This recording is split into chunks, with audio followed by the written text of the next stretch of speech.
top of my screen. Oh, yeah, I see that too.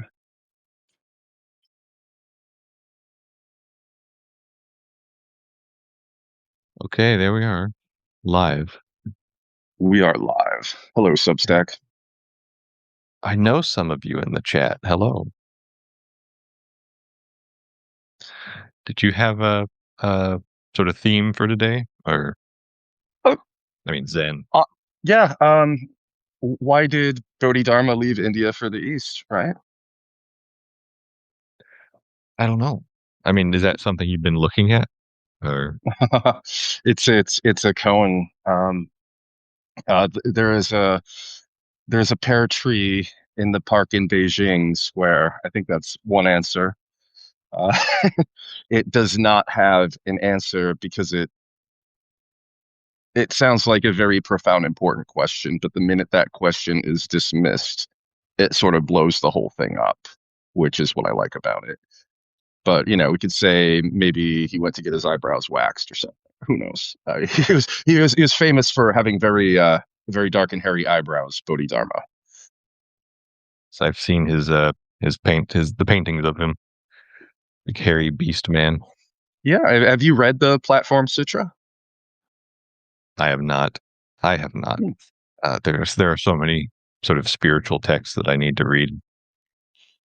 Yeah, A lot of my uh, or I know a lot of the culture, but a lot of my direct experiences have been like just from my own stuff, basically, hmm. or like The reason practical applications of like so Zen. that one stands out is because it's the foundations of Zen Buddhism, from India, um, being dropped into the as I called it, the fertile soil of Taoist China, where it was able to take off.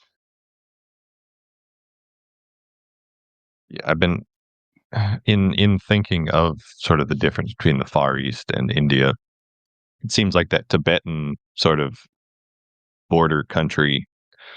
Um, that's where you sort of get the Buddhism, and it spreads from there. Like where Hinduism and Taoism sort of start mating at the border, at the boundary, and they create this third thing. Yeah. So, is question for you, Darian. What do you think about the distinctions between Taoism and Zen? And do you think that Zen is taking Taoism kind of more in a direction it needed to go, that it would have been stale and just, withered into just ritual from that point forward? Or do you think that they are separate, are just too separate and should not be, considered sort of the same philosophy? Well, in terms of like Buddhism broadly, I'm a bit more preferential to like Vajrayana, or it's basically Tantra. There's basically Hmm. no difference between that and Tantra. Um, there is a problem with Zen for me in that it's sort of a Vedantist school, like non-duality. It's more of a you are not engaging with deities or spirit. It's sort of an atheist kind of uh, art, which has Yeah. it has its role, but Yeah. it's just not the kind of path that I play around with. And Tao is a bit more. There's a bit more color in Taoism. I mean, there is like the the simple like Lao Tzu kind of Tao, where it's just this is the Lao Tzu's more Zen in that he's more like he's not adding any fluff. There's no magical sort of spiritual essence to it. It's just raw awareness. Exactly. Yeah. There's And something to say for that, can be that useful. discarding everything, right? But then there's also something beautiful about the finger pointing at the moon, right? There can be some joy and some ceremony in expressing that. It doesn't have to be confused with the moon, but doesn't mean we discard the finger entirely. Is that what you're getting at? Yeah, in well, I mean, more. I was interested in the Zen and more atheist schools when I was younger, but then as I got more, I don't know, entrenched in understanding in the culture and whatever in various cultures, I found the more bhakti or direct relationship with form paths to be more useful. I see. Uh, so like just directly working with a personified agency will work faster than doing anything like Zen or Buddhism. So Which that is, I brings mean, us back to a video you shared recently. I think it was 4 hours. I might have fallen asleep during it. Well, I'll try to rewatch the whole thing, but that was pretty good. What can you tell us to summarize that video up? the Hindabu guy. I'm going to start using that more often. But yeah, he's so Hinduism isn't a like term in inside of India. So they have basically, as he calls it, Sanatana Dharma, which is just sort of like the. It's very similar to saying like the way or Hmm. or Tao in that but that video he was reading from and sort of making commentaries discussing a single Upanishad. So it's just a single work. Um, and also he had a little section where he's sort of shitting on the Vedantists, the non-dualists, where it's like all of the source works of your culture are um, interacting with it's like that's how they got all this knowledge, and now you think you're too good for that, and you just want to play around with pure source or something. Um, Yes. it's not useful. And you feel that's Um, a trap that Westerners fall into. You feel that the like Alan Watts importing Zen to the yeah, East at a time where people were disillusioned with deified religion and structured religion, and were operating from an atheist worldview almost. And to them, it was very highbrow. Like you listen to Alan Watts, he's speaking an English accent very articulately. The crowd's clinking wine glasses and laughing and clapping. those those atheist schools are sort of designed for not serious or sort of dumb in the way of like old commoners. Like Mhm. they're designed for people who farm all day or whatever, and they're going to spend 4 or 5 lifetimes ringing a bell and thinking quietly to themselves uh, in an effort to sort of gain some sort of realization. All of the all of the paths with form, which I will loosely call tantra, Mhm. they are there to have like instant gain. It's like, no, I want this to basically be a psychedelic trip. I want to get uh, just insane visions or changes that are unmistakably due to the actions I've just performed. Um, Got it. So you'd think but that's it's part still of a different the game. appeal that to Westerners, that they can have this enlightenment without any work, that they can just get it, and then they get to walk around with their badge and go, "I'm enlightened." You know, Well, it's that's a temptation. That's a pitfall. Yeah. What is Adyashanti calls it, the enlightened asshole. I think that's his name. If you're familiar with I feel it's more so that the more zen and slow route, which like traditional like the when you think of Buddhism, you think of this slow sort of they just meditate all the time. They're it. not Hmm. doing sort of eccentric practices. Most of them, um, and it just lends itself to building a stable, slow. It's sort. I often view regular Buddhism as like Christianity. It feels very similar. They're not terribly interested in the actual metaphysics or understanding how the world or reality works. They're leveraging this shared knowledge to create a culture that they can just make families in or construct legal systems around. It's not exactly it reinforces the ego structure in a way, in some Hmm. ways, which can be problematic if you are serious about sort of attaining the boons of the spiritual path, quote unquote. Um, Do you think there's sorry. any place? Do you think there's any place in Western culture for, a larger mass of people to actually practice these Eastern things, or should they remain in the East and we need to figure out our own thing? No, we can. I see particularly the Hindu as being the only like pretty much completely preserved pre-Abrahamic pagan tradition. Like you can Uh-huh. go there and you can see how it was pretty much everywhere before the Abrahamic faith took over. Um, Interesting. Yeah, good point. uh, Brian in the chat, yeah, it's not a one to one. I can argue with you a little bit, or I can pleasantly spar with you about Christianity, uh, but yeah, don't take my words about Buddhism being similar to Christianity with a grain of salt or a bag of salt. A bag of salt. Um, I mean, it's often been, you know, brought up that Jesus himself, during those missing years, had gone to the East and been schooled, and he brought those ideas back to um, Galilee or Jerusalem, and I'm not sure whether what that your was feelings on that are. that could be true. I've thought about it because India seems to be the source of all this information, but I don't Hmm. know if the other cultures were like there was probably a bit of both where they're getting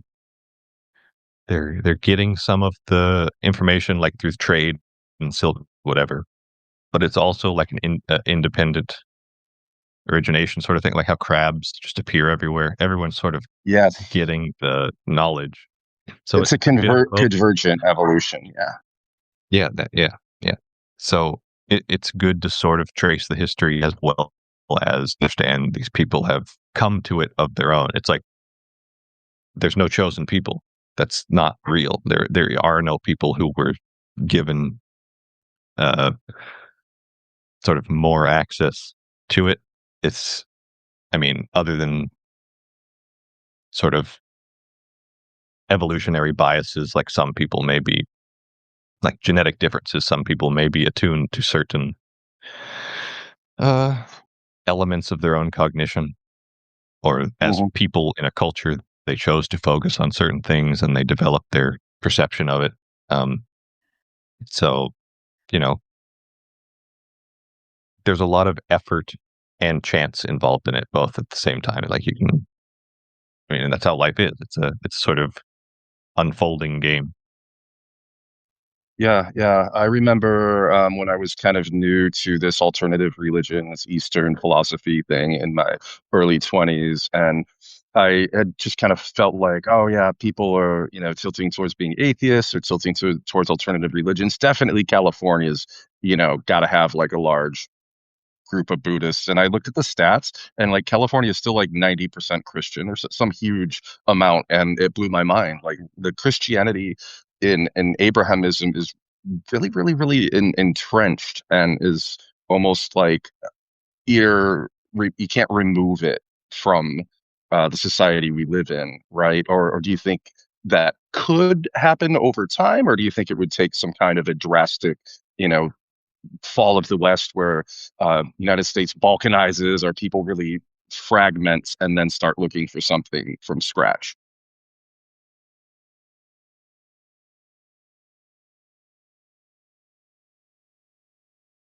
I think it may be slowly shifting, and I'm unsure how long it'll take or when we'll reach like a critical mass for any real change.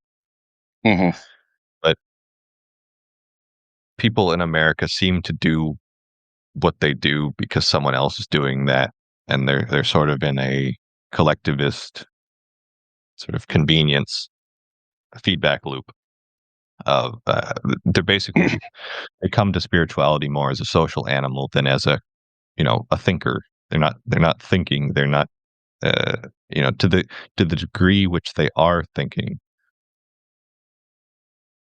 their social instincts are leveraging their reasoning capacity to double down on whatever they sort of whatever is best for the organism. Um, so it's a very bodily, what you may consider like a like lower chakra sort of intuition about how to go about life, where the sort of American dream of get a girl, get a house, have children, pay your taxes. Uh, this is sort of the American way, or the. I mean, I live in America, but I'm sure it's sort of like this most places.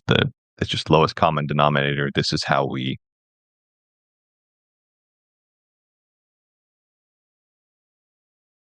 Yeah, so I guess my question is, how do you think those sorts of day-to-day processes what shape would they take? How would they unfold? The getting a family, the working a job, how would they unfold differently if just, assume Christianities and Western religions no longer part of the picture and people adopt the Eastern worldview and that sort of mythic framework? Would it cause people to live their lives differently? Would they live by the Eightfold Path, or would it not be all that much different except aesthetically? Uh, the biggest shift I hope to see is living through perception and like momentary awareness decisions instead of doctrine from on high. Like that would be Hmm. my ideal would be people who are just wiser and ready to attend to the world instead of following a belief system. That would I, be my ideal. And and mhm. I don't see Christianity going anywhere. I'm hopeful for reform in the Abrahamic traditions. I am hopeful that they become sort of speaking to them as sort of collective bodies instead of the individuals themselves who associate themselves into that sort of egregore body of Christ. An egregore is just like the body of Christ. You're incorporated into this group identity. Yeah, I'm hopeful that exactly. Yeah. important nodes in those structures become aware of history and other cultures and see that they're not that sort of unique. I mean, because they're coming from that Jewish sort of chosen people. Christians have this chosen people phenomenon, just like Jews do. Hmm. Um, they just don't have a very large. Uh, they're very zoomed in, sort of selfish and myopic. Eh, not even like in a. It's an awareness issue, not like a moral like selfishness. They're just not aware that they're not the only game in town. That there have been other games. They're uh, sort of beautiful expressions that they could learn from, even in different sects of Christianity. Like I prefer the Orthodox. If I had to choose of the three main sort of schism sects, I'd choose Orthodox. I agree with you on that one. I just aesthetically alone, you know, the black Yep. monk robes, the beards. Hey, Yep. I'm sold. Yes. Uh, but I think they should be there should sort of be that sort of idealist capitalism of like an open marketplace where you have yogis and monks and they're all they're having theater together, they're discussing their whatever else with no sort of backhanded uh, uh, uh destroy the other group. So I mean if uh Christian preachers and rabbis and uh monks were talking with Zen Buddhists and Taoists and yogis, and they're all just sort of, we're all trying to face what is, and what is regardless. Um, why do we have such a history of combat? I mean, the warring comes Yeah, from yeah, the more political domains of it in exactly. the sort of commonwealth. So it's sort of the elite people who are, the king, whoever. They're not an enlightened master, full of compassion, whatever else. They want their trumps. They want their land, their resources, their whatever, their women, whatever. And then they'll sort of Yeah, spin a psyop tale into the population to be like, oh no, you need to war with this country, or you need to hate your neighbor, or various things of this nature. exactly. Yeah, the The religious wars are sort of a proxy for, political wars. Yeah, Yeah. yeah, that and I see that sort of going back to the Abrahamism sort of falling, or and the sort of Zen Taoist pagan stuff coming back up. I see more pagan How stuff that would coming up, but look. I see it coming up in more of the low fidelity, right? The more of the hippie crunchiness, and a lot of that is coming on the left, right? They're just kind of like, oh, down with patriarchy, back to being medicine women. But there's Well, so much there more than that. there's still of that stock which is doing the spiritual game for social reasons. They don't Exactly. really get what they don't have like sort of masters. They don't believe in authority, so they don't have people like they're not one, they don't believe in authority, and they're trying to attain authority. And they're not very aware of history. They're not very educated. They're not refining their sense capacity to be able to perceive more. Um, very blind, leading blind phenomena, um, where anyone who sees, or who can see, uh, they don't really listen to them because they're not on the same wavelength as the sort of I sort of see it like the rats on the Titanic don't know it's sinking. They're engaging in their little games. All of they're fighting over cheese and whatnot. Um, and there's no real adults in the room, uh, who are able to connect with them. They're all sort of disenfranchised children who have been hurt by the system, who've been, I mean, real abuse. I'm not saying it's not real abuse, but they're traumatized and not dealing with it well at a collective civilization level. Um, Yeah, I've they're met a lot of those informed people. by Yeah, they're informed by, and they are informing a a a bad culture. So they're being built by bad code, and they're producing bad code for the social psychological network that we're living in, that we call culture, which is sort of mediated by shared behavioral tradition and language. Um, we don't really see these as conscious tools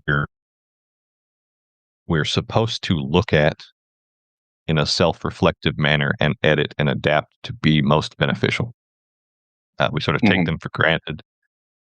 Um, yeah, I don't. The degree to which this is sort of psyoped upon us, like by some other force, or whether we're just like that. It's a bit of both. Yeah, yeah. So say one of these people that were going about it in that low fidelity, low resolution way, actually heard your words and were open minded enough to say, okay, I I'm open to this. Where do I begin? Where would you have that person learn to begin to get out of their mode and connect to maybe authority, or begin their journey to get kind of aligned in the correct way? I would say at the beginning, you want to be more broad than deep. You don't Hmm. really want to. It's sort of it, it's sort of like I was going to say it's sort of like dating, but like you're what do you like? What do you know? I don't know who you are, what your path is, what unique locks you have in your psyche that need to be unwound before you can get any deep work done. Um, like for someone who's coming from a religious background, they have this problem of like going straight into rebellion and they start doing like Satanism or dark magic or, just something that is, they forged their identity around a rebellion. And then they're in that eternal revolution mode. That's not Yeah, helpful. exactly. That's Um, and how do they disengage from that and get tracked on? And what you're saying, go broad rather than deep. I think this ties into the perennialism, right? How do you feel perennialism ties into this? And is that something you want to work past and discard and adhere to a actual, code and a path, or is that something that can be enfolded upon and built upon? I am not a perennialist. I am a pluralist, which I back to the broad, not deep. You Hmm. develop a broad sort of lay of the land before you start drilling down to see what's like, you know, like I studied, mystical Christianity, Kabbalah, Zen, Taoism, Hinduism, the Egyptians, the Greeks, how that became Roman and sort of the differences between Greek and Roman spirituality and psychology, how that sort of became the Abrahamic traditions. Um, I looked at Native Americans, but they just don't have as much. I mean, because we don't have as much to go on what they believed. But if you look at other pagan cultures, you can tell that it has a trend. Uh, you can understand the pagan. You can understand the pagan traditions of America better by looking farther south, South America. They still have more of that active culture going with their Hmm. plant medicines. Um, so it's sort of coming to understand that there are all these different species of culture that exist, and then you basically perform your little individual eugenics on these systems. You're like, oh, just like you would date or pair with a mate. It's like, oh, I fit best with this, or this one would challenge me and cause me to grow, or this one's an easy fixation, uh, but they're not going to last. You have to sort of be thinking of cultures in this way. Um, but don't get someone in the chat asked for a reading list. Um, and I will advise some things, but figuring out where you are sort of at a cognitive level is very important. Um, not being uh, grifted by cult leaders or things of this nature, not falling into sort of psyop rabbit holes. Um, Exactly. You had mentioned yogis before, right? And I think you had said that you are all for the idea of gurus. Am I mistaken? Or I don't know if I don't know the context in which I've said that, but okay, uh, maybe I was thinking of some other video I was listening to recently. But well, I mean, I one of the do. problems with following a guru is that he can become his own cult of personality, right? And you start getting wrapped up into that. Well, it's important to know what you can have different quality. When I say guru, it's not just Hindu. So Hmm. anyone who is, I mean, you shouldn't think of spirituality as anything other than a trade. Like you're learning cooking, you're learning, whatever else you're learning, painting, and your eyes will literally begin to see new complexity, shades of color because you're focused so intently on the process. In the spiritual arena, your senses will begin going through shifts. Your senses and cognitive styles will begin going through shifts based on the particular cultures you're engaging with and the sort of metaphysical flora fauna of the environment. So, like a non-dual path, um, it's it still has all of the stuff that the Taoist and the Shinto and the yogic sort of magical, those like those fey angelic daimon creatures, they're still there, but you just have a ton which is not teaching you about them. So that becomes sort of problematic. I see. That Yeah. is why I'm sort of hesitant with a lot of the pure awareness schools that are just I would consider these masculine schools, or more like Shiva, like pure awareness, pure perception, pure um that sort of pure gnosis without anything to put gnosis upon. In Yeah. the sort of Okay.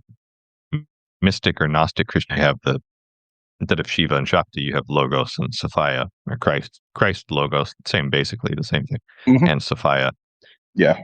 Logos is that applied awareness, so it's that it doesn't. It's the judge. That's why Jesus is the judge often, because he's Logos. He's your rational sense. The problem is they clipped Sophia from that sort of pair bonded alchemy process. And Sophia is Shakti, or the manifest world. Um, so often translated as wisdom. Um, but it's like wisdom meaning what is there and exists in itself without you judging and sorting it. So like the wisdom of the world simply as such, as a receptive, all as a receptive and giving mother, uh, sort of the motherly capacity of divinity, and then the masculine capacity of divinity is sort of taking or applying.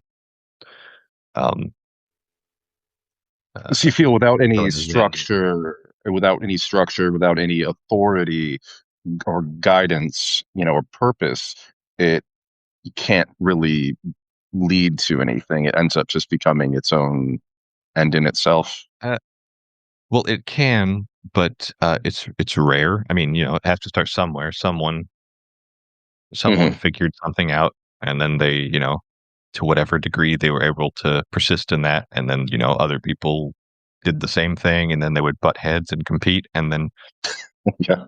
it it builds and builds, and they get better. It's like, what does it matter if you're the best swordsman in the world if no one else knows how to use a sword? It's like it doesn't mean anything really.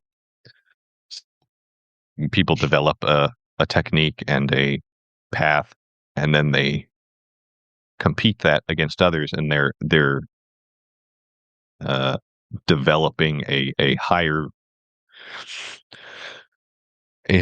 art through that process. Um, and then you get Yeah. the Yeah.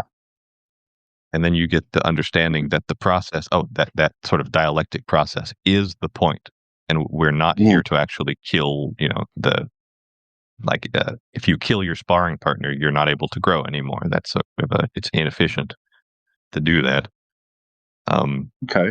that was one of the biggest problems with the sort of Abrahamic thing, is that they killed all their competitors. They wiped them off, and it's like you just you just killed all of the other things that were keeping the sort of ecosystem of reality in balance. And we've been paying for that. Um, and they'll when you bring this up, they'll always be like, "Oh, but they were so evil and they were whatever." It's just like people today they'll look at a culture and be like, "That's evil. That's horrible." It's like you don't know them really. You're just being told by someone who was told by someone that they're evil, that you know, they worship frogs, to call back to a comment that you said, Brian. Um, that, and sure, there are all these superstitions, and sort of unrefined beliefs, um, which may even be grotesque. Some like people who are doing like human sacrifice. Sure, maybe we can you know talk them out of it, and if that doesn't work, then off to gulag. But they're not all doing that, and you sort of punishing the entire culture for the Hmm. sort of extremist sects in that sort of people group. It's problematic. Um, and I see that the same to date. Like, I'm not punishing all Christians for the extremists of their, throughout the history of their existence. There are better and worse, and you can judge them here and now for their quality. It's not a you don't have to sort of blanket everyone in the same sort of Yeah, judgment. yeah. It's it's still very left coded to be vehemently anti-Christian. It's kind of, I feel like it's old hat, right? It's sort of a tired argument to, bash on Christians. While we can be critical of certain aspects, I'm always hesitant to throw the whole thing out. I agree with a lot of things, Jesus said, especially in the Sermon on the Mount. I liked how he, did boil it down to simplicity when he was asked what were the two most important commandments. Jesus said, well, love God with all your heart and love your neighbor as yourself. And that's really all that matters. Be like these children. That's the only way you're going to get into the kingdom of heaven. And yet there's so much other baggage. You have all these thousand denominations, and you have the Calvinists, and you have the Inquisition, and all this stuff somehow came out of like what was supposed to be like a gentle message. But again, people will often say Jesus said, I came not to bring peace but a sword, but that was in the context of the times he was living in, where the Pharisees and they were under Roman occupation. There was a lot of tension going on. It was not a peaceful time. That's sort of where the the broad vision has to come into being at. Who is the archetypal sort of character that Jesus is, and where can you find people like him in history? And you'll find, hundreds, thousands. Is you see this messenger or embodiment of God on the earth. As it says in the Bhagavad Gita, I appear on this earth again and again to defend righteousness. Whatever, I can't remember the quote, sadly. But Krishna says that, uh, and you see it over and over again. It's like, please pay attention, love God, know who it is, and then see that other people are of this. Like, Atman is Brahman, sort of thing. Yes, Um, Atman is Brahman. yeah, well, Yeah, Atman in Sanskrit is the self, and then Brahman is the sort of. It's similar to like a Christian God, the Christian God of like the all encompassing creator of existence. Yeah. yeah. Um, It is interesting that in these Hindu or Vedic traditions, there is a still an all-encompassing entity that created it all and is, I mean, and that's, I guess, a good question for you. It could Brahma be considered creation as well, or is he only the creator? I know like Abrahamic traditions like to keep that distinction separate, that God isn't also the creation, he's somehow this separate sponsoring cause. But that can even go back to Kabbalah, where you have the three levels of God be up above, Keter, right? Ein Sof, R, and all that. well, the Hinduism, it had many different streams converging, and there was dialogue and conversation for thousands of years. Like, they had more discourse and refinement of, who is God, what is God, in what ways does God manifest and behave throughout the world. All these things, they were doing a pretty good job of. I mean, they still. I'd like to say they still are, but Hmm. as the bulk of Indian culture is not exactly, they're not all enlightened over there or anything. It's by no Hmm. means the same. Just as here, in the West, you have enlightened Christians. It's very rare. The Christianity does not have a technical path to follow, a prescription leads you up the mountain to meet God and be sort of hollowed out for to receive the divine essence. Sort of, uh, you can sort of get there, but it takes a lot of intuition for that path to work. Not a it's not a very good school to learn the language of the Lord, so to speak, or to learn how reality itself speaks. Um, Exactly. And so then, so back to you know, Brahma. yeah, Back to Brahma. He is emergent creation, so it's like uh, a lot of. I think there's sort of like a connotation that Brahma's time is over. Like he already created, and then he'll on the next cycle he'll emerge again. Like he's sort of the bookend at the beginning, and then Shiva sort of the bookend at the end. With Vishnu is the one who dances between all the pages. I Um, see. but they also understand that they're all the same. Like they're all uh, what you were saying about stuff and whatever. They're all sort of Mhm. encompassed in that Ein Sof Tao pure reality, and they call that Parabrahman. So it's like the All right. supreme God, and they have all these sort of uh, classifications of which layer of reality are we talking about, and how is it peering? Because it's sort of that pure source that is emergent in everything, that is dreaming us all up.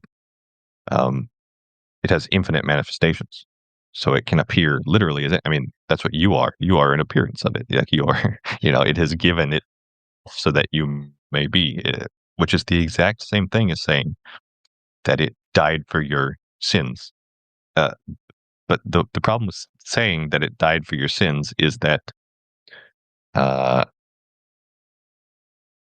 you feel that there's some sort of loss, or there's like a very traumatizing grief sacrifice. Like you should feel, what is it? Well, the problem with Christianity is the grief. That's the big the you get guilt, like this God itself came down and sacrificed itself so that you could live your shitty life in 2026. Yeah, there's a lot of suffering I baked into mean, the cake, especially the Catholicism, yeah, right? The Mother Mary, and yeah, I mean there are, like in Hinduism, there are paths that speak about and understand suffering. It's like, oh, what is this? What is this? Because it's like an energy potential. It's a charge. When you're suffering, you are in an immense emotional turmoil. Um, so there's lots of energy there. Uh, what can you do with this? And then it seems to be that Christianity sort of it found this suffering power, uh, and it essentially began warping and creating more and more suffering. It's like it sort of became like a Sith Lord, pretending to be, Meta. Do you know the Star Wars Knights of the Old Republic? The the a little bit. the big oh well, they're the the I'm pretty sure he's the I can't remember his name, but the biggest Sith Lord in Knights of the Old Republic. The uh, he's leading the good guys basically, and he's perfectly performing as the most pious leader, just like Sidious did. Um, and that's sort of how I felt about most of the Abrahamic engagements. They're sort of they're Luciferic in that they are false lights pretending to be the ultimate, the Mm, one way by which all should be ruled. Um, and I just find that's that terribly problematic. You can point to individual cases in which it has benefited someone's life.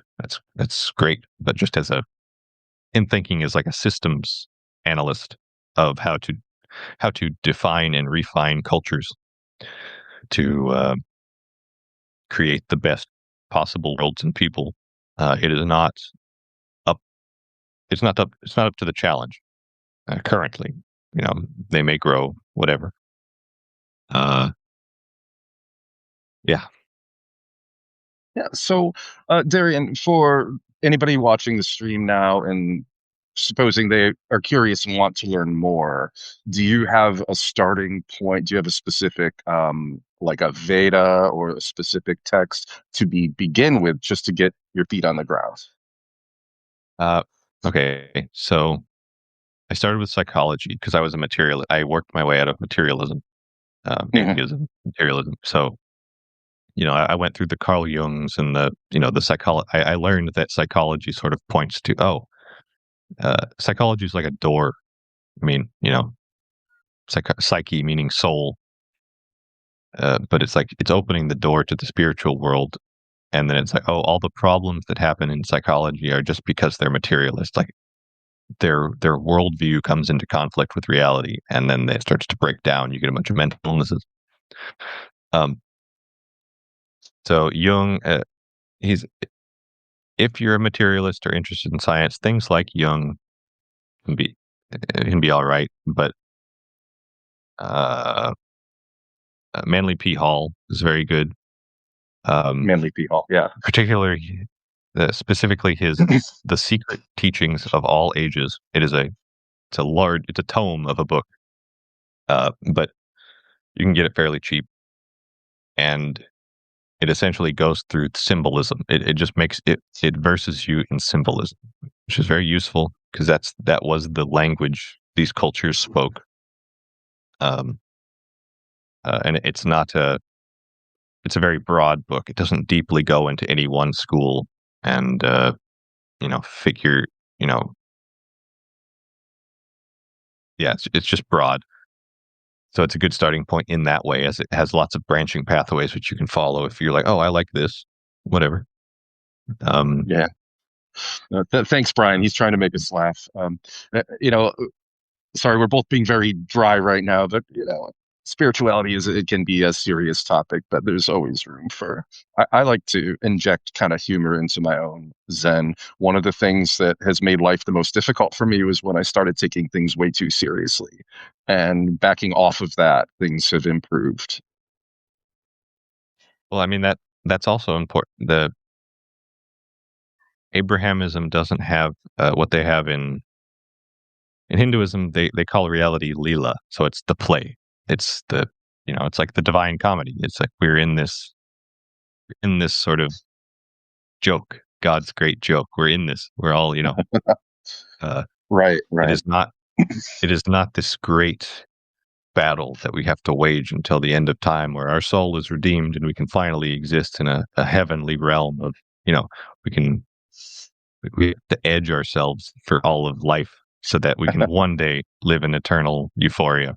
It's like that's a very silly. It's a very yeah. It's just not. It's not a good way to live. Or like Um, Ragnarok, right, where everything's destined to just be destroyed and all the gods die in a yeah, great battle, and that's just what we're waiting for. We're just training yeah, every day in Valhalla. yeah. But I mean, that's Rather grim. apocalypse keeps happening. It's like uh, and so another movie came out. Thinking that's how your life actually functions. You're going through these great narrative arcs, and then you have grief and loss, and you have euphoria and climax, whatever else. To postpone that until you're dead is just it's retarded. It's not a functional cosmology.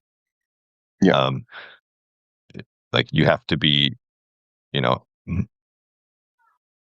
in Hinduism, the all lokas are operating in the same space. So heaven, hell, this world, they're all here at the same time, and you're sort of Mhm. engaging with them at different levels. Um, That's always made more uh, sense to me. Yeah. This idea of like heaven being like some other place, and once you die, you get to go there. But who's the you that goes there? It's all gets very puzzling. And to me, breaking down that idea that there even is a you, and getting really I mean, deconstructive about this, it made it easier for me to reconcile that. and it isn't even like in the scripture. It's not even part of the like. I don't know where like you you can just sort of tell that this is a sort of cultural movement by the powers that be to create a cultural body that behaves as efficient workers, slaves. Basically, it's a slave Hmm. tradition.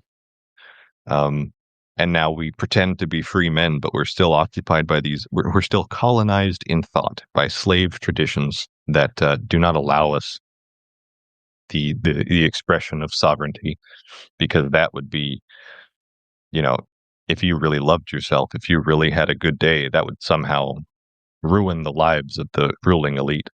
Um, somehow, Yeah. uh, it's just we It's don't have good ideologies at play right now. Protestants are really good at that. The suffering is good. The Protestant work ethic. My ex came from a family of Lutherans, and her dad was this really kind guy, but her mom seemed to have this weird attitude where if something good happened, she'd be like angry about it almost and skeptical. But then if something bad happened, she'd almost be kind of happy that there was a problem to deal with, or that yeah, it's sort of this Well, I in mean that inverse when people inversion. are used to when people are used to abuse, their nervous system calms down when a bad thing happens. It's like, oh, the other foot dropped. I can rest now. It's like Exact. that Yeah. we've groomed our population to be like that. We're all before even getting into like all the mystical. We will take your traumas and your personality flaws and your problems into every single school and occupy anything you go into. So it's like your all of your problems will follow you, whether you're Christian, whether you're Buddhist, whether you're following, you're worshiping all, uh, all of your problems will follow you.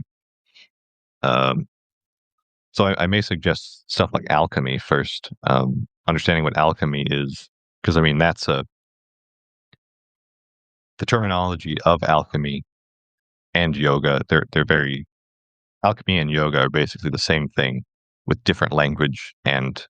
techniques involved in order to understand who you are, what you're doing, uh, sort of work through any of the knots and bondages in your psyche. Uh, uh, make peace with your parents and your culture that you're living in, the authority figures, whatever. You Yeah. sort of Yeah. have to And work through all that uh, you work through all of that self stuff. And then when you know thyself, that sort of thing, mhm. then you can enter the temple. That's sort of why that Isis figure, I don't remember where it was, but the Isis in front of the temple, it's like before you enter, know thyself. It's like what that sort of means is figure your own shit out and then come to the sort of guild hall of saints who can, you can play around and see what sort of fits.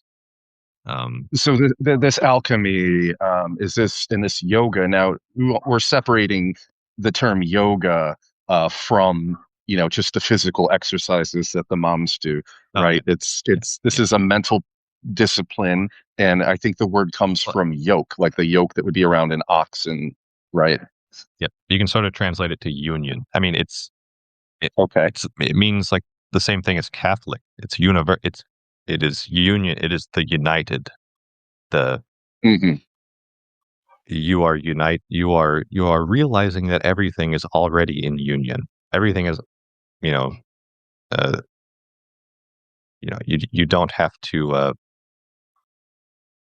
the Tao doesn't suddenly appear just because you've recognized that it's there. It has always been doing this. So yoga does not suddenly occur just because you consciously start working with it. You realize that, oh, I've been breathing oxygen this whole time, that the trees around me are part of my respiratory system, that I am directly influenced by every person I've ever met and talked to, all the books I've read, whatever else. You are in a constant dialogue with nature. And that's sort of what you can get from yoga union. Um, uh, you begin to sort of see Tao, alchemy, cultivation, union, Zen. They're, they sort of exist on this. Uh, I think they're all sort of pointing at the ground of being. Um, the foundation. Uh, uh, and that's sort of understanding what Tao is, what Zen is, what yoga is the first thing that you should start with, I guess. Seek first the kingdom of heaven. That's exactly what he's talking about. He's talking about realize the Tao. That's what he's saying. He even says the way, like it's pretty obvious, like it's just at a pattern recognition level that he is promoting the same things as the East. Uh, but he does not explain it in detail in the Bible. So you have to go elsewhere to get all the tools to figure out how to actually do what he was doing. Jesus was teaching bhakti. He was teaching bhakti yoga. Bhakti is devotion yoga. So you are attaining salvation through faith in another. That is one school yoga. These are sort of the fundamentals of you know figuring out how to chop onions in a culinary school. These are just things you learn. Uh, so I might as well explain the four general categories of yoga. Bhakti, so faith and devotion.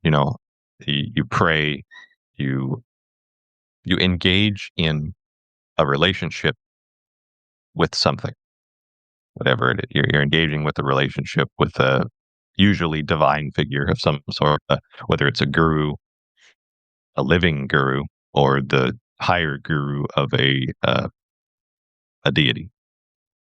Hmm.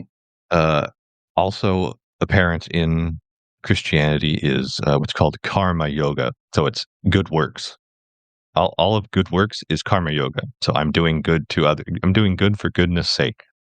That is karma yoga. And now that I'm giving you these sort of terms, you can just search these up and look them up. And there are entire schools and traditions of like expansions on, oh, okay, who are all the karma yogis? Who are the people who have been embodying this path? What are they doing? How do they do this? What are their thoughts on it, etc. So those are the two that you most commonly see in the West, Christianity. The paths of yoga you see are bhakti, devotion, and Hmm. karma, good works. That's what you Bhakti consider and to be karma.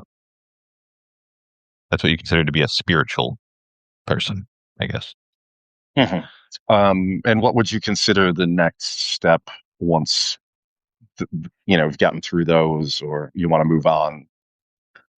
Well, there's those two, and then the other two. I actually started with these. The last two schools of yoga are jhana, which is you can basically directly correlate it to gnosis. Hmm. Jhana is gnosis. So it's through study and applying cognitive effort to understanding theories and premises and logic and the sort of rigorous academic faculty. So for like materialists, they should probably. I mean, because trying to get a materialist atheist to believe in a god is, you need to read for 10 years before you get to that point. Probably you're not going to just the next day be like, oh, I'm fully devoted to something I can't see or understand. That just isn't how it works. Um, so the jhana is the actual study, and then the last is raja, so royal yoga. Hmm. I was doing this always. Like there was never a time where I was not doing. I didn't know what it was. But Raja Yoga is energy and thought control. So it's uh, sort of judging and sorting which things you should think about, which you shouldn't, which ideas are important, which are not. You're cleaning your senses. You're making sure you can see clearly. You don't get lied to. Uh, you're sort of purifying your consciousness. I mean, it's called royal yoga because it is to sort of denote the nature a king must have in order to rule a kingdom effectively. Makes sense. You're, like the clear-minded, like when you think of the perfect king, like, oh, everyone loves him. He's doing everything great for his people, whatever, whatever. Um, you're developing capacity in yourself for your inner kingdom. That's what Raja Yoga is all about. It is Mm. the most subtle, so it's jhana is pretty subtle, but it's like all of these things are written down. You're dealing with information that's more dense or gross. Uh, it's easier to see, but Raja is more subtle things like managing and manipulating your own emotions and psychological field, uh, so that you are not in your own way. I see. Yeah. So Okay. Now that I know. there's so many of these things, and it has often been said that you can't take Hinduism. It's embedded in the culture, right? And but there are things you can take. There are tools you can use. It is universally applicable. At the same time, I feel like there's this kind of dichotomy going on.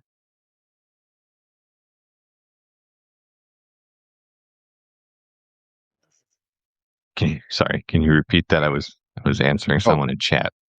yeah, I saw that. I saw that. So, I mean, it's often said you can't really remove Hindu from, India. You can't just be living in Minnesota and say, I'm a Hindu now. But yet there are these tools that are part of that structure that can be exported, you're saying. I mean, how do we reconcile that I, dichotomy there? I think every culture sort of we can start with religious cultures. Any religion, Hmm. anything that believes in a god or spirituality or anything, they need to study Hindu philosophy, script, whatever else. Just like you're taught in college, like philosophy, like the Greeks. No, you need to start with the Indians. They did it all first, and they did it all better.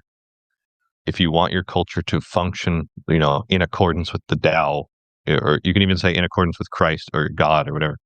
If you want it to do that, you have to rehabilitate your people through the sort of wisdom of the East. Um, like particularly for like Norse pagans, Western paganism, they Yeah, end up in these goofy things. Like they're not coherent. They're sort of larpy. Uh, I've been front and center to that. so Yes. yeah, yeah. So in order to rehabilitate that and get it to work, uh, it's like you should understand all that you can about your people's culture, whatever else, and then you maybe take that with you in your heart or whatever, and you experience a living culture that is still like it is unbroken. It never stopped doing this. Uh, and you're just experiencing like, oh, maybe I can take this, you know, uh, tying your culture like a weak little sapling that will fall over. You need to tie it to the pillar of living, uh, sort of Hinduism, basically. See, It doesn't that's a mean great you don't analogy. you don't have to dress like them. Mhm. You don't have to start speaking their language. You don't have to even worship their gods. You look at their gods, you understand what they are. Maybe you find the similarities between their own traditions, or or you make up new forms for gods entirely. Because in Hinduism, they have God making as a art. Like they understand that gods are the forms of worship are known to be intentionally created forms in order to work with the infinite unknown. They have refined and compacted, made a bite-sized chunk of Ein Sof, the entirety, so that you as a Mhm. mortal little idiot can work with it, and then you grow. It's like baby's first Tao. That's what these forms are for. Uh, Okay, and that's makes actually what sense. like but those like Christ is an idol. I don't think this is understood by Christians. He is what an idol is. You are orbiting an idol. You're worshiping an idol. That is what they are. He's a better idol, I would say, than something like Baal. Obviously, he's a better idol, but he's still an idol. Hmm. Um, But would you consider the Buddha an idol on that same vein? yeah, yep. You got to kill Yeah, him. Kill every Buddha on yeah, the road. Yeah, exactly. yeah. And that's Oh, not good. even like a violent. It's not like a that's almost saying that is sort of like a sword saint kind of saying. It's like, kill him. But what you're really doing is like, oh, you're realizing you're letting go of your own attachments to that holy figure you've been worshiping. It's like, I can I can let go. And that's what they sort of mean by killing. It's sort of like you're releasing that attachment, just as you release the attachment to your own form. In enlightenment, uh, you do that same thing for father, your father that is in heaven, or Christ, or the Buddha, or whatever. You worship them, you attune to them, and then one day you realize, oh, I have to leave the house. I have to do my own. Like, they have taken me up to this point, and then the Buddha is like, be free now. Okay, be enlightened. You can be just as I am. Stop following me, just like Jesus said. Interesting. And it's sort of teaching people or talking about it. It is essentially only for people up to that point. Just like, just by us talking, we are capturing the attendance, the attention of people in the same way that an idol or holy figure does. And then, they can choose to believe you. They can choose to worship you, or to to deny you. Uh, in every interaction with every single thing, you're doing this. Am I repulsed? Am I attracted? Am I worshiping? Am I sacrificing? You're doing all these things all the time. Uh, I call them deiforms now. That idol. So Christ is a deiform. Shiva is a Mhm. deiform. Hanuman, Zeus. Uh, Figuring out how to relate to and play with them in a beneficial manner is sort of the juice of all of this work. It is the fuel in the engine of spirituality. Um, but it is not the destination in itself, or that's another thing. There is no real destination. You're stoking that eternal fire. You don't need to cook anything. It's not. We think of fire as like a tool, or like whatever. But no, you learn that the fire in itself is the reward. Just like like relations with humans. Like, you have a wife or whatever. You you're not getting something out, like it is the what you're getting out of it. It's not, you're not doing it for something else. Mhm. And you should sort of take that into consideration when you form any connection to any religion, identity, any god, basically. Interesting.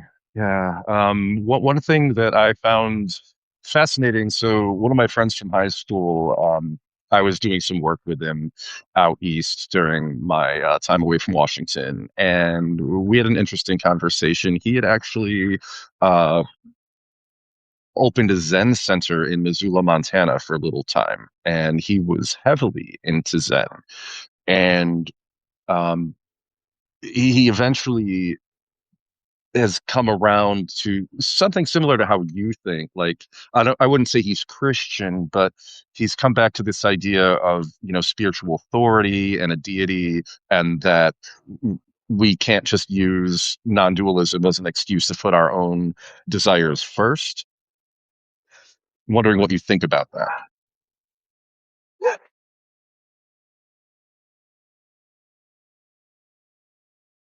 And sorry about the dogs barking. It's I can't.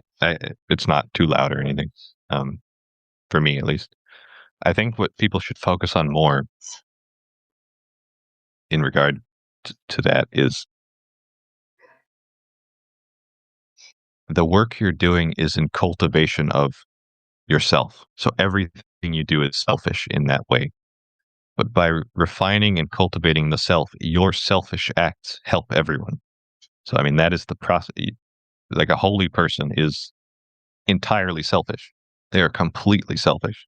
They are the most selfish people possible, because they actually know who they are. So that's the one of the problems. The colloquially selfish person is just ignorant.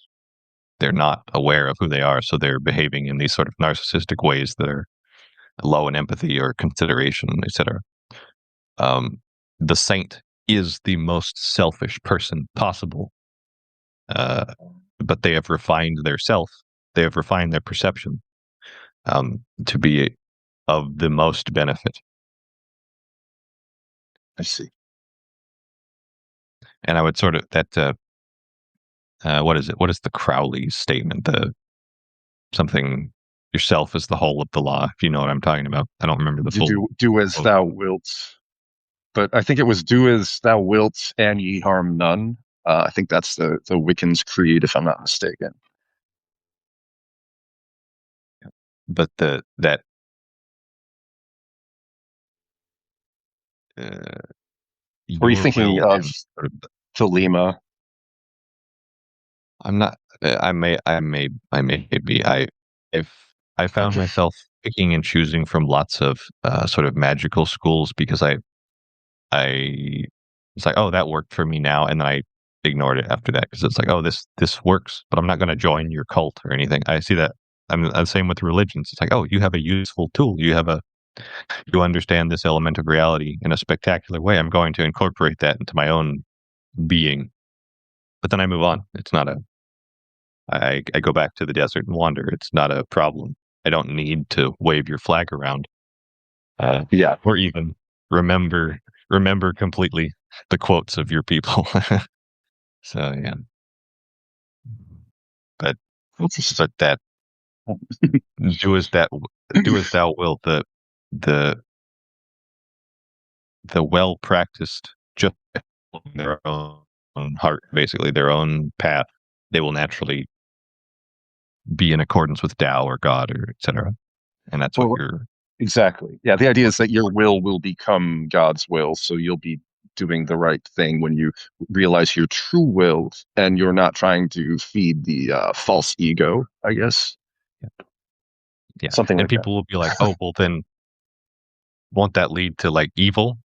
Because it's like it's sort of like an admittance. It's like, I don't know, have you tried refining and figuring out who you are, or like do, do you really believe that left to your own devices you will do evil? Like I remember being like 5, 6 years old thinking about this. I would be like, Hmm. am I doing these things because I want to do them or because they're expected of me? And just like from the moment I had consciousness, I was just like obsessing over these sort of things. Like, why am I doing all these things that I'm doing? Like, am I being pushed by sort of like the social algorithm? Am I really nice? Am I, if there weren't laws to prevent me or to, if there weren't laws to de-incentivize me from doing awful things, would I just do them? Like, why? I just, having that sort of conversation, that look in the mirror. That's another thing. A really good practice is to meditate and look at yourself in the mirror. You just sit yourself in a comfortable posture in front of a mirror, 20 minutes, whatever, however long you can go, and you just look at yourself. Uh, you can do various things with this. It's not a this is more like a field of techniques that you can apply to this, but the base layer is just look at yourself in the mirror for however long. You'll get some good alchemic work out of that. Hmm. Yeah, that would probably be. It's a challenging thing. Yeah, I'm not fond of that Mhm. sort of thing. It's kind of chasing yourself like that can be so raw, especially when you're middle aged like me and have accumulated a whole lifetime of maybe karma Yeah. things that. Since the more you grow, the more uncomfortable you are with the person you were in your past, and that's what they say, right? Like if you're feeling cringe for your past, that's not bad. That's good. That shows that you've grown. Uh, to bring up another school, in Steiner, Rudolf Steiner's, he names that thing you just said, that sort of resistance to the the looking at yourself thing. He calls that the doppelganger, but he calls those things in general threshold guardians. So, like, the reason normal people cannot perceive the spiritual world is because they have so much guilt and shame and negative repressed emotions, and sort of a refusal to see all those things because of the implications that it could arouse in their cosmology. They don't want to deal with it. Yeah. So it manifests as a sort of the in that other half of your psyche that is dreamlike and symbolic. It will manifest as a actual represented sort of Satan figure, a Hmm. dark night that prevents you from becoming conscious of your. You can sort of think of it of your yin, or that part that takes over you when you sleep, or when you are that part of you that is still there when you're not there. Uh, the part Okay. of you Is that that like is remains. that like shadow work? Would you say? Is that what we're getting Yes, into? Okay. that is that is partially it. But sort of the Hmm. what people traditionally view as shadow work, you're just seeing the outer edge of that. Like, you're not seeing all the beauty in it or whatever yet. Usually, like, people's relation to their shadow is usually they view the darkness as negative. I mean, it technically is the dark and negative component, but it's not evil. Like, they moralize it. That's one of the big hurdles. Like, one of the first hurdles to get over is like going beyond good and evil. That's one of the first things you have to get over that. Um, Reality itself does not have morality in this way. This is a human invention, and often those with the strictest morality and the sort of rule setting, um, they're just desperately informing the population of their own um, sort of limitations or unworked with attributes, that they actually need these rules in place, and they see that other people have these same problems, and they have these sort of draconian rules placed upon them, because they fundamentally do not believe that people can be enlightened or grow, be rehabilitated toward a more divine state. Um, like I think the sort of original sin is sort of like or that, like, that a child is born with sin. That sort of you may as well grieve their betrayal now while they're an innocent child, so that when or if it actually happens, uh, you are not uh, you are not shaken too much by the grief. Yeah, yeah. I'm just taking you to the kitchen for a second. I need to refill my coffee, but we can keep going. Yeah. But yeah, so that idea of original sin, what's interesting is that some of the Shinto stuff I've been studying takes the other tack, right? That we are already pure, but it's through the introduction of impurities and delusions that we become impure. So through the Shinto practices, you're sort of cleaning yourself of those impurities through these rituals and these prayers, right? And that's sort of been my approach. It's worked for me. It's worked for me a lot better than, when I was doing the whole Norse paganism thing. I mean, what do you think about that inversion of Well, they the have that. original sin concept? I don't remember if it's in Buddhist sayings or in Hindu sayings, but the polishing pot, like, you're already the golden you're already the golden vase, basically, but you're covered in mud, and you're Mhm. just sort of polishing it, and you have to keep polishing it to reveal your Buddha nature, basically. Like Um, dusting the mirror, right? yeah, yeah, and I sort of you will recognize all of this duality. I've sort of I've sort of view I sort of view it as a phase of duality where you're seeing this culture relates to it in this way, and this culture relates to it in the exact opposite way, but they're saying the same thing, and it's very bizarre. Like, you notice this like flip flopping, and like natural manifestations of yin and yang ways of doing things that lead to similar results, but then those two sides war with each other or they're not able to get along because they can't understand. You have this going on inside yourself. So you have the division of the hemispheres, and they're doing this process uh, in you. And by resolving that process in yourself, you can then take that knowledge of sort of you can take the knowledge, the embodied experience of having clasped both your hands sort of in prayer. That's what the prayer is for. That's why you do this. You're uniting you're uniting both your halves.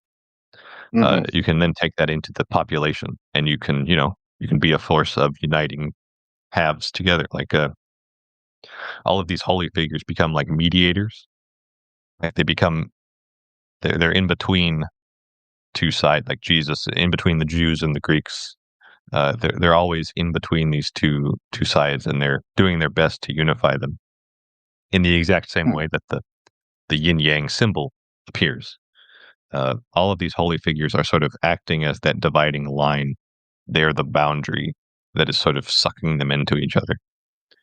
Um, it's basically through me, heaven and earth are united. That's what their character is.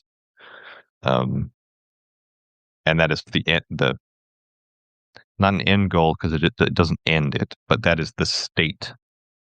That is the embodied state which all seekers are hoping to achieve.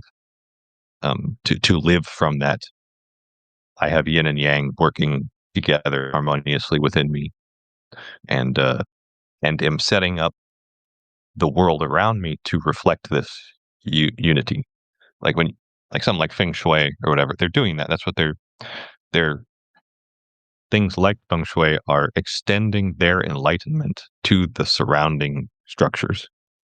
You can do this with, just moving things around, or you can do this systemically as a civilization where the entire where all the architecture in your city is literally enlightened. You can actually do that. Hmm. We're not doing that here in the West. We have junk. We have square boxes of trash.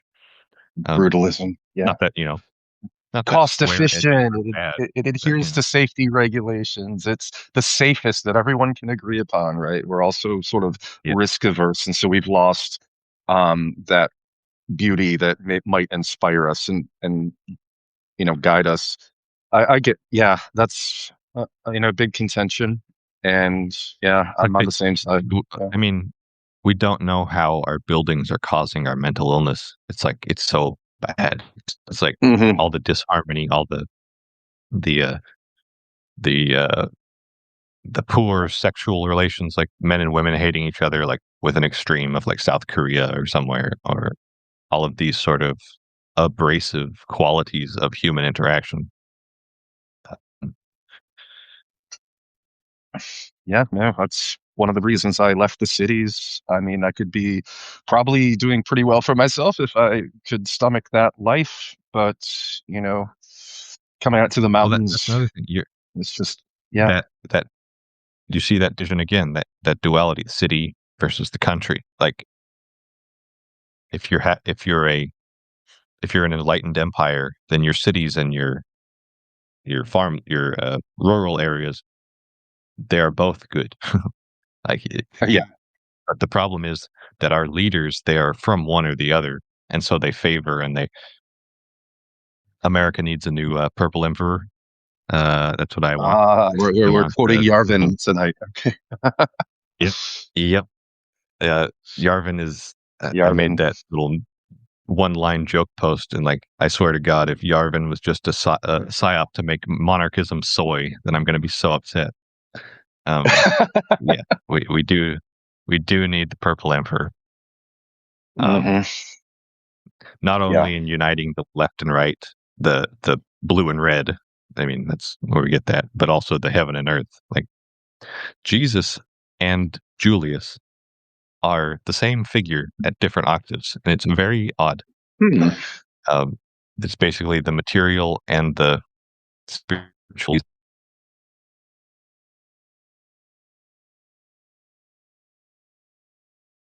Yeah, you broke up for a second. How's your connection doing? Oh darn! What do you remember? What broke up? Or Yeah, right after you said Julius and Jesus were the same character on different octaves, one in the material realm and Jesus in the spiritual realm, and right after that, kind of broke up. yeah, I don't think I added anything important after that. So Yeah. Well, my phone battery's dying down. It's giving me the red warning yep, light. But yep. I don't know if you want to kind of gather this all back up and tie it together neatly, or if, we want to talk about any of the upcoming projects we're doing with Empyrean, maybe the podcast, or anything we want to kind of drop before we wrap up. Okay. Um, well, Brian in chat asked how like what do you think the percentage of seekers in the world are like compared to NPCs? Um, and I think it's a lot higher than like I think it's a lot higher than many say, but it's more that they don't have the sort of, as I said before, most people are traumatized, so they're sort of afraid to be themselves. They don't want to stand up too tall for fear of being, clipped off. Um, the institutions, the HR departments, the whatever you be yourself, you lose your job, you lose your mate, you lose your friends, all of these things. By by learning in that authenticity, you start to ignite that spark in other people, or uh, you basically allow them enough space to dry off and kindle their uh, unique features, um, their desire for life, basically. Um, it is not so much that you need a bunch of people to be just like you in order for you to be yourself. You don't need to fear. I think that's one of the most important things. Basically, all mystical schools talk about is like express yourself authentically, even if it means you lose your job, you lose all of these sort of micro martyrdoms. Hmm. That doesn't mean to be stupid or like because there's a fine line between being authentic and actually like sort of generating a charge of authenticity and culture and people around you. There's a fine line between that and just like self-destructive behavior. Uh, and so that's where the alchemy comes in. You're figuring out who you actually are. You're not just lashing out on impulses, whatever. Um, so just focus on your process. Um, do your best to uh, see that thing that you're seeking it is the core nature of every other thing that exists. So people, even the people you hate, you're like, oh, sort of as Alan Watts says, you're God just being a rascal right now. Like that's sort of all of your enemies are this. So it's like you can love your enemies. Um, Love your enemies, like, but love them like as your enemy is what Watt said. yeah, yeah. I mean that's the same thing in the Bhagavad Gita. Arjuna's like, yeah, I'm literally God, and I'm telling you about your fundamental nature, but I'm also telling you to fight this war because this is the date that you've set for yourself. This is how things are. Hmm. You can't cower from this. You can't pretend things are different. Um, he's basically saying, Arjuna, I am literally you experiencing this, and I am everyone else on the battlefield experiencing this. This is how things are. This is where we've landed ourselves. So it's like just just be direct about it. May the best man win, sort of thing. Um, It's very, sort of very you'll wake up from this. Bushido. Yeah, it's like you'll wake up from this battle as God, and you'll be like, "Oh, I played my part perfectly." Um, and that means a different thing to every person. You can't be the same person. Uh, that's one of the worst things about monotheism. Um, Hindus have that Ein Sof, that supreme totality of Tao, so they have a one God, but it is not monotheist in that sense. They are not conditioning populations to all unify their belief in one propositional monocrop of rules that is incoherent. That will Hmm. break down people. It's a very like socialist. There will be order sort of thing. That's not how reality works. You try and constrain a forest, everything in it will die, and that is how we have created our cultural structures today. And we sort of need to reawaken that connection to Tao, to reality, to see how nature itself organizes systems, so that our human-made systems are not corrupt, corrosive infections, basically. Um, did you have anything else you wanted Yeah. to add to Uh, your questions or I think we covered a lot, and I like that, and I think we did put down some first steps, right? If you knew Manly P. Hall, what's that called again? The totality of oh, knowledge. the secret teachings of all ages? That is a group Secret teaching. anyone wanting to understand symbolism, like it teaches you a lot about astrology or like color symbolism or like what do the fishes mean that Jesus has? Where did those come from? Why do you see these sort of utilities appearing everywhere? Sort of tracing them back, seeing the why do all these priests have a pine cone? Like, what does the pine cone mean? What is this? What are all these Mhm. sort of going Yeah. about this? And it is not a total in-depth everything for every single bit. It can't. There's too many, but it explains like some of the Masonic symbols or like where they got those from, where in Egypt they sourced them, or from whatever. Like explaining briefly who's Hiram Abiff, who's the divine architect of Masonry, uh, Mm. and just various cultural things. Yeah, Is I'm pretty that sure that's yeah, available on YouTube too as an audiobook. I know there's a lot of Manly yep. P. Hall resources on YouTube. I've listened to a lot of that myself. That if you want Eastern sources, uh, uh, there's the Patanjali Yoga. It's very short. It's right to the point. It's more practical. It's like practice. That's a good one. Hmm. Um, there's what's his name? The Mexican shaman guy, Carlos Castaneda. Castaneda. What's his name? Yeah, Carlos Castaneda actually has. Um, there's a sort of mixture of like fictional elements to it where you can't tell if this is a story. It almost reads like a Plato's stories of Socrates or something. It sort of has that sort of vibe where it's like, is this a real person? Is this like, are you teaching me points through fiction or whatever? But it's it could easily be Hmm. masquerading as a real story. That's a good one. If you want to, it is easy to read, but it is extremely advanced. There's a trilogy. It's called the Agora trilogy. Um, Agora means well, Gora means ugly or terrifying. So it's Agora means not terrifying. There's a tradition of there are kinds of yogis in India called Agoris, and they do really bizarre things like cover themselves in ash, live on cremation grounds with dead bodies and whatever else.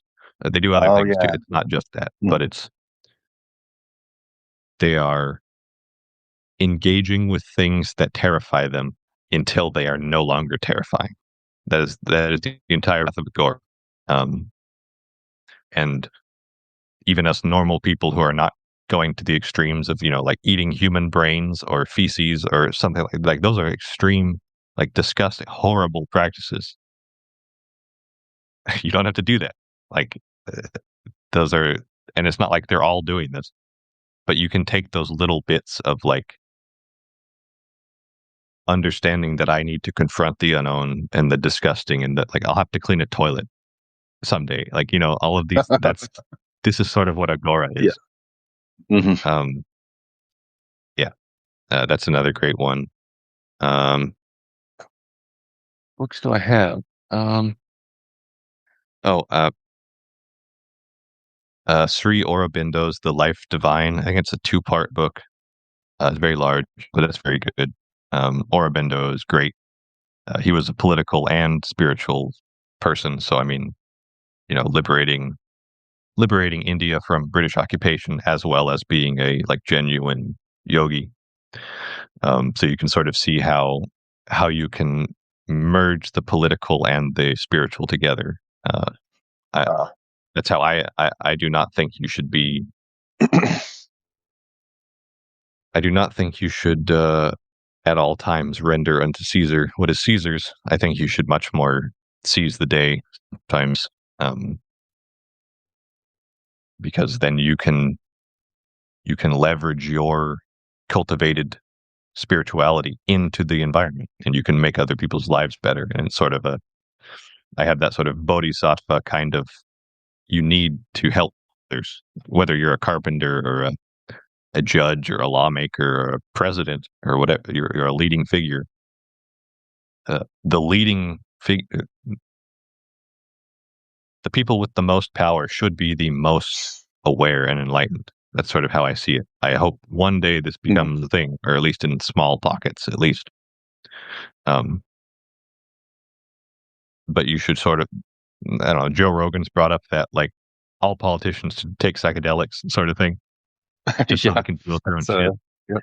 Common conversation we've had in college, right? Oh, if our world leaders all, ate mushrooms, whatever, we'd solve so many problems, right? Yeah, it's just I mean, you'd probably see a lot of suicides because it's like I've killed so many people on accident, Hmm. on purpose, on whatever else. I'm too Yeah, dumb for this job, and I'm posturing, and there's this ego game, and I don't understand what I'm doing. Yeah. So that would be too much shadow work at once for some of them to handle. yeah, Yeah. yes, yeah. All Microdose that right. dark. Microdose. Well, Darian, thank you for taking the time. I know I kind of dropped in on you out of the blue, but I was just out here wanting to just Yeah, talk a little bit about Eastern philosophy. We kind of started with Zen and we kind of circled around to all these other topics. And, it's been great. Thanks again. yeah. Thanks for having me. I'm happy I was there when you sent the invitation. So All right. Well, we'll talk more. bye.